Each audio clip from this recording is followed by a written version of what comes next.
you're complaining about T Higgins going down, and you're mad over that. You guys need more depth. Like, are you serious? You have 3 number 1 wide receivers. I'm sorry, one of them went down. What is going on, Ravens flock? My name is Drastic, and I want to welcome you guys back to another video on our YouTube channel, Flock and Ravens. And on today's video, we're going to be doing episode 5 of I'm Reloaded. Now, before we get into this video, I want to give a big shout out to yesterday's winner of the game tickets giveaway. We gave away 2 game tickets to a random subscriber for this Thursday night's football game against the Bengals at M&T Bank Stadium. All right. And the winner of those 2 tickets was Andre. Yo, shout outs to you, bro. Shout outs to you. Thank you so much for the support. Thank you for liking the videos. I always peep you commenting on the videos.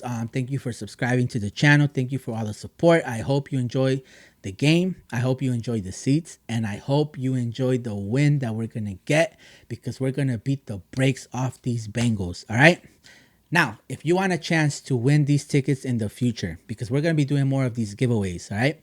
Giveaway tickets, jerseys, hats, I don't know. We'll figure something out. We'll get creative.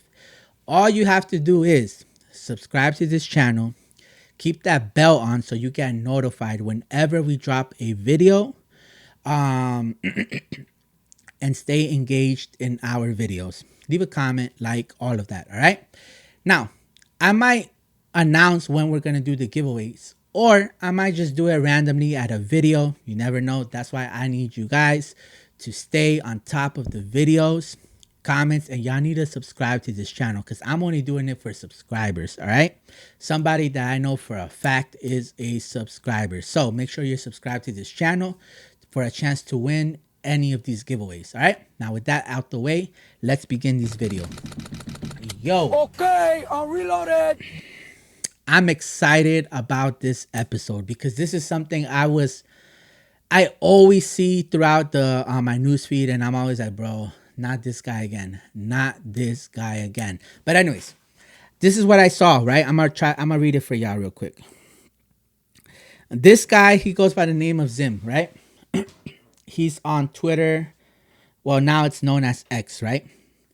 And he's obviously a Bengals fan, right? And he is always tweeting out these crazy tweets about the Ravens, like all the time. It could be the Bengals just went against, I don't know, the Texans, went against the Chiefs, went against the Bills. It don't matter. Some way, somehow, this guy will find a way to bring our name into the conversation. Nonstop, every single time. And the worst part is that when we see it, and we start getting in his comments, live, whatever, he gets in his feelings about it. Like, why are you guys always, talking about us, this and that and the third? Bro, you start it. You always start that conversation and you bring us into it.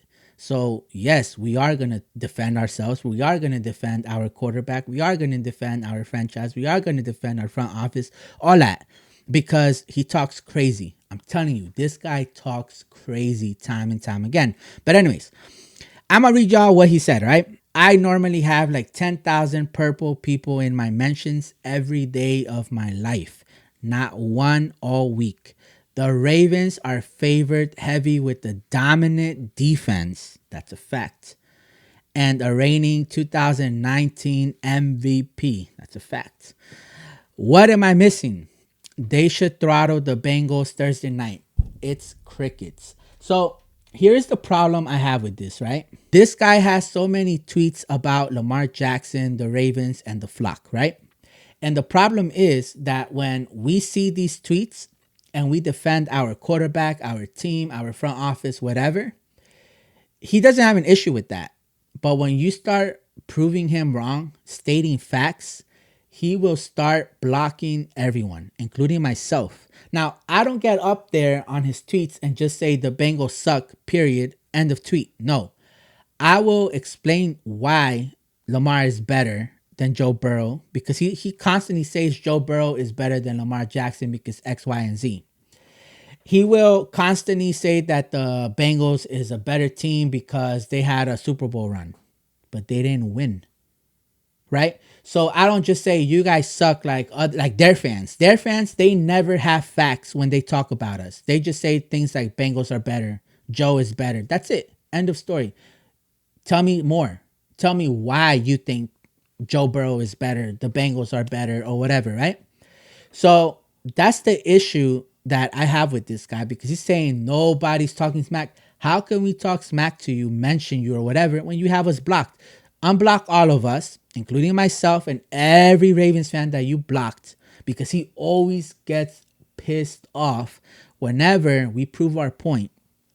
He just blocks us. He blocks everybody. All right. So my issue is not only about his tweets because he goes live on Twitter and he gives his followers a chance to become speakers. They could talk in that live, and he has the opportunity to mute certain people. He could let them speak or whatever, right? He has control of that, no problem. But my issue is that he doesn't like us talking about them. He claims that we're constantly talking about them, but when he goes on these lives, they could be talking about the game that they just lost, like a most recent one. They will talk about the loss against the Texans, right? Somehow, some way, they always find a way to bring us into that mix. Every single time they could win a game, doesn't matter. Instead of just celebrating, saying what they did great, whatever, they always find a way to bring us into the mix. And then when we start defending ourselves, we start saying, wait, what are you talking about? That's not what happened or whatever. Now they're like, why are you guys always talking about us? Why are you guys always this, that, and the third?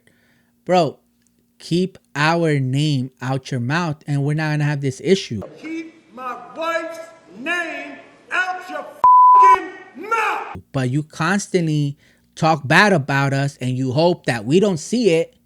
And then when we do see it and we respond to you, you're like, you get upset about it. You block people.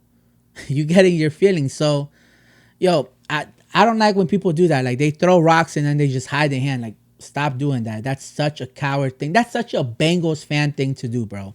At the end of the day, that's what it is. But anyways, I want you guys to hear what goes on when he goes live, right? Because this conversation started with the loss against the Texans, right?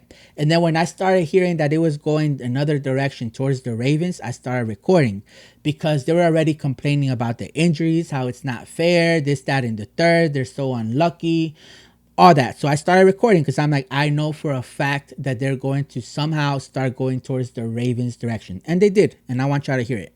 From last year, now this year, Jamar back, even though it looked like that we shouldn't worry about that. Like then Trey got hurt last year, he got hurt this year. Didn't Sam get hurt last year too? Yeah. Yeah, I'm like, pretty much we just got a lot of bad time and injuries.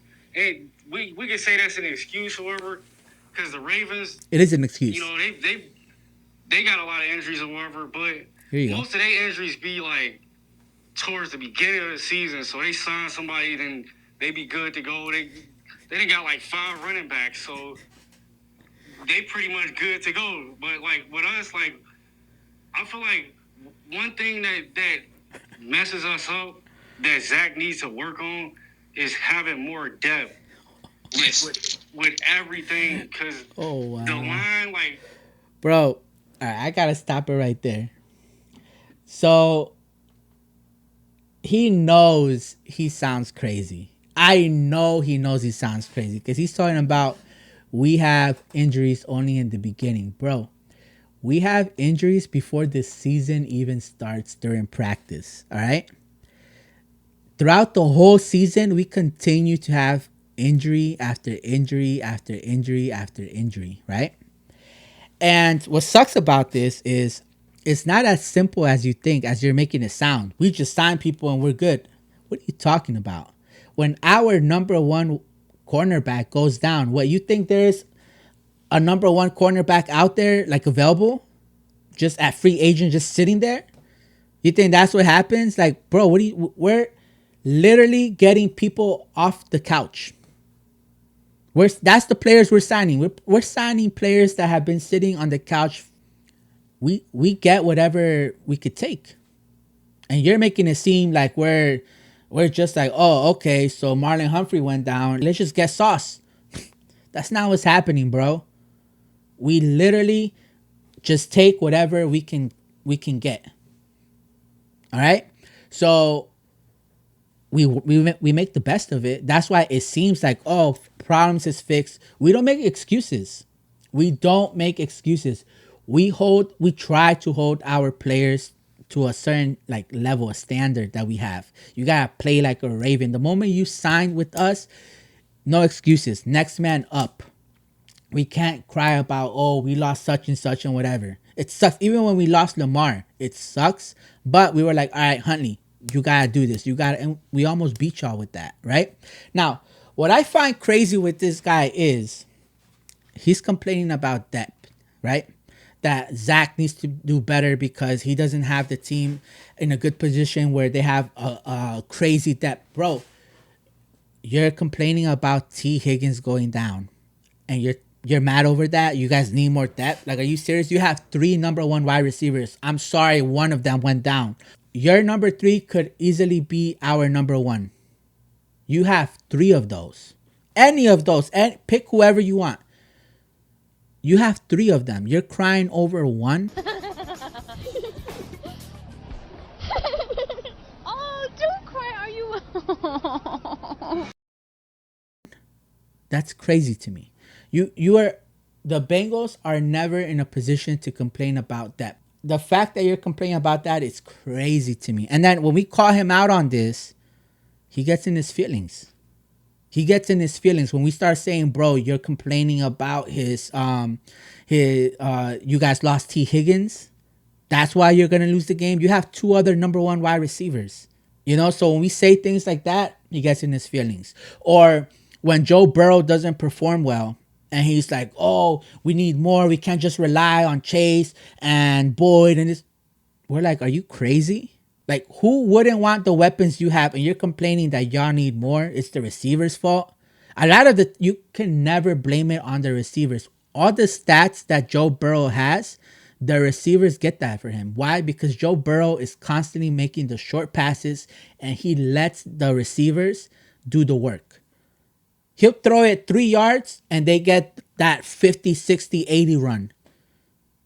Joe Burrow is not constantly throwing 60-yarder throws. He's not doing that. Watch the games. Really watch it. Stop with acting like you don't know what you're seeing. Bro, this guy is constantly making those quick throws, short passes, and the receivers do the rest. And now Joe Burrow looks like this amazing quarterback. I'm not saying he's trash, but he's not what you're making him out to be. Anyways, let's keep listening to this. We wouldn't have this problem if they actually traded away like a pick. We couldn't. Who traded for Chase Young? It was a 3rd round pick too. 49ers. 49ers. Traded for Chase Young for a 3rd round pick.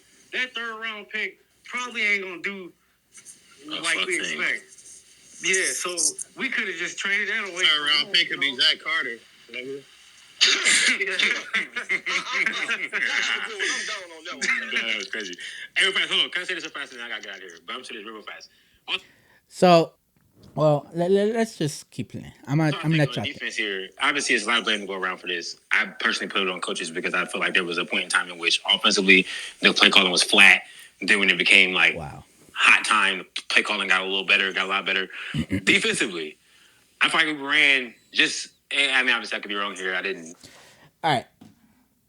I want to talk about that. I can't let that slide, right? So he wants to put this game on the coaching staff. That's fair. That's fair. But aren't you guys the ones that said and the media too, y'all constantly saying when we need Joe Burrow to make the plays, when we need Joe Burrow to win the games, we would take Joe Burrow over anyone? So whenever y'all win a game, you guys say, when we need him to do a play, when we need him this, Joe Burrow, this is our guy. But when y'all lose, why does the blame go straight to the coaching?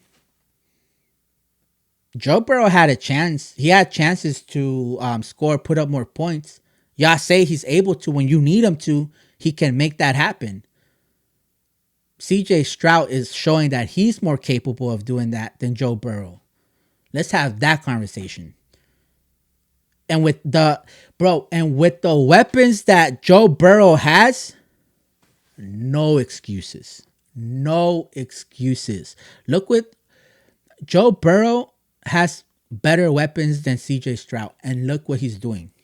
CJ Stroud is performing the way the media paints Joe Burrow. Everything y'all think Joe Burrow is doing, CJ Stroud is literally doing that. He's actually winning the Texans games.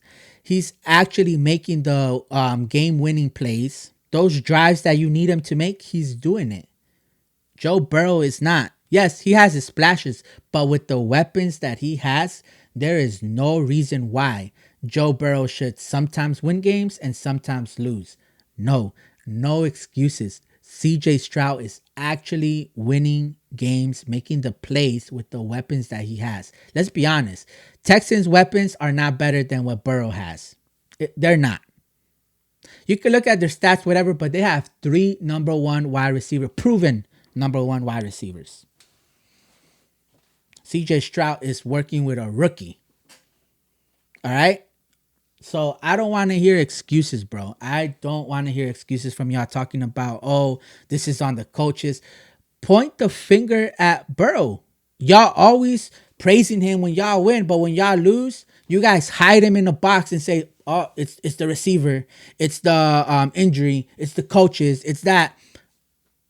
But then when y'all win, y'all put everybody in a box and you guys put up Joe Burrow. Stop. So they just kept talking about their loss against the Texans, blaming the coaching staff, the receivers, injury, the usual, right? The usual. And then eventually they came back and talked about the Ravens. At least this time they were talking about our matchup this Thursday night. So this is what they had to say. Then caging and making sure Lamar doesn't get outside of the pocket. That's how I look at the whole entire game. Now, it's easier said than done, but I'm going to take the bet that he's not going to be throwing the ball at 30-yard clips over and over and over again like C.J. Stroud was yesterday. And I'm going to make him throw into those same windows. Yo, that's an argument that I find hilarious because I can't believe you guys are still running with that. That he can't make the throws, that Lamar's not capable of doing X, Y, and Z when it comes to passing. That's how every team that we embarrassed got embarrassed this season. Because they try to do the whole, we're going to force them to throw. We're going to force them to pass. They got blown out. Look at the Lions game. Them same windows with Dalton Schultz and all them catches that was getting caught over the middle and shit. You got to make them do that. And if they get it, then you take the good with the bad. Now, it's... That's where Lamar eats, in the middle. Make him throw in the middle. Are you kidding me? That's where Lamar eats. Going to throw it as accurate as C.J. Stroud? I don't think so. So from a defensive coordinator... He's not going to... Are y'all listening to this? Standpoint, you got to be able to give up something. Like, it ain't going to be perfect. I just think that the pass rush is so weak. This is the one game where I just don't think that they should be pinning their ears and shooting upfield unless they have a sizable lead. And that's the only scenario that they could do that. They're not good enough to get after him. So you just make sure he doesn't break contain, double linebacker spies, and go man coverage on the back end. And if a dude beats you on the back end, you get beat. Man coverage? If it's Nelson Aguilar versus Rouzier again, I'm going to take it. Like, that's the match. Please do, man. Please, I beg you to do that, bro. I beg you to do that. That I'm going to do. The only person I'm giving doubles to is fucking Zay Flowers. I got to even take a one-on-one with Dax Hill. That already sounds like mad holding calls, bro. That already sounds like holding calls. Yo, let me know in the comments what do you guys think about his plan. Let me know what you guys think about his plan. If there's any coaches that on this channel, let me know what you guys think about his plan. Andrews too. And I don't like it, but that's the only way that I feel like you can do it. Because if you try to bracket Andrews, then you're leaving that side of the field open and you're going to just get it set up for those overs all over again. There's going to be a gaping hole in the middle of the field. Zim, that's the same game plan we had in 2021 when we beat them 42-17. Yep. You just explained the same thing. I know exactly what you got to do, bro. Yo, I'm dead with that, bro. This guy came all hyped like like they figured out a formula, bro. Listen, are you referring to the same 2021 where we started the season with our number 5 call-ups from the practice squad? That same team? Bro, are you referring to who was playing in 2021? Our receiver was what? Bateman. 2021. I'm trying to figure it out. Bateman. What's his name? 88 from the Cowboys. Des Bryant. Devin Duvernay. You talking about that? All right. Yo, go with the same game plan. I 100% agree with you. Go with that same exact game plan. Yo, did you hear how excited he got? Like, yo, you figured it out. Andrews too. And I don't like Listen, it. I want y'all to hear it one more time. I feel like you can do it. It's hilarious. Because if you try to bracket Andrews, then you're leaving that side of the field open, and you're going to just get it set up for those overs all over again. Right here, right There's here. going to be a gaping hole in the middle Right of the here. field. Zim, that's the same game plan we had in 2021 when we beat them 42-17. Yep. You just explained the same game plan. Yes, sir. I know exactly what you gotta do, bro. Like the only difference to me is that you got the threat, and I'm a bet against this too. You got the threat of OBJ possibly getting, let's say he gets 3-4 catches, and you gotta limit those catches. Just don't let them score. You gotta take your one-on-ones. You cannot go into zone concepts. That's what the Lions did when they played the Ravens. Y'all gotta go watch that game. It reminds me of what the Texans did yesterday. You just move the pocket, get Lamar moving sideways, get him to manipulate in the pocket, make the line. So now, think about it. The linebacker's now going sideline to sideline. As soon as you commit to going to go get the quarterback, he's just going to dump it and have guys just, you're going to have 2 overs running behind him. It's the easiest read. It's like, it's entry-level football. And if you could take that away and just, I think you got a real good chance of like, okay, it'd be like 2 quarters before they realize like, fuck, these aren't working.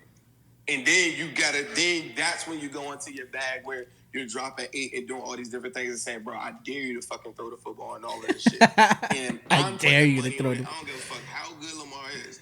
I'm putting money on it. He ain't throwing the ball as accurate as CJ Stroud for 4 quarters.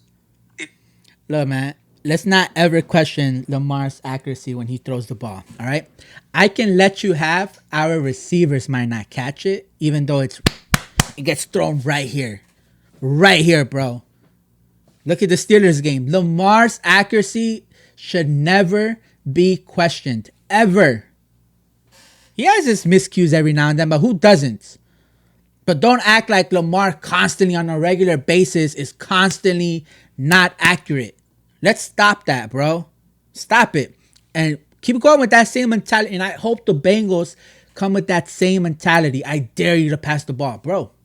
Look at the Lions. Look how they got embarrassed. They came into this game as the best team in the NFL.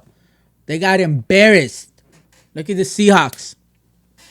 Spanked. Bro, keep that. I hope the Bengals do keep that mentality of, look, let's force Lamar to make the throws. Let's stop acting like he can't. I just hope our receivers can actually hold the easy catches, bro. Those easy catches that you're supposed to make, I hope you make them. Because that's been our issue. Our weakness has never been Lamar Jackson's accuracy. Never. Our weakness has been our receivers not being able to hold on to the ball, not being able to catch the ball, and the coaching staff not being able to stick to what's working. Also, that O-line. That O-line is so inconsistent, bro. Like, one game they will do amazing. They have a great game. And the next is just god-awful. Awful. So, that's where our weakness is. It's never on Lamar Jackson's accuracy or his ability to pass the ball, make those plays. That's never been our weakness. So y'all just going off by what Stephen A is telling you guys, Nick Wright, Colin Hayward, whatever his name is, all of those guys. So actually watch the games. Actually watch them, and you'll see and understand where our weakness really is. And with that, I want you guys to please leave a comment down below. Let me know what you guys think about this, guys. His followers, his comments, what they said, all of that. Let me know down below. Also, if there is any coaches on this channel, let me know what you guys think of their game plan. Did they figure something out? Do they have this amazing formula to beat the Ravens? Let me know. Give me an honest opinion. Anyone who knows how to break down film for real, let me know down in the comments about their game plan. All right. Also, make sure to like and subscribe to this channel, and make sure to share the channel with a family or friend, just anybody who you may know that's a fan of the Ravens that wants to get connected with the flock. Let them know what's the channel to come to if they want to get connected with us. And with that, I'm going to see y'all on the next one.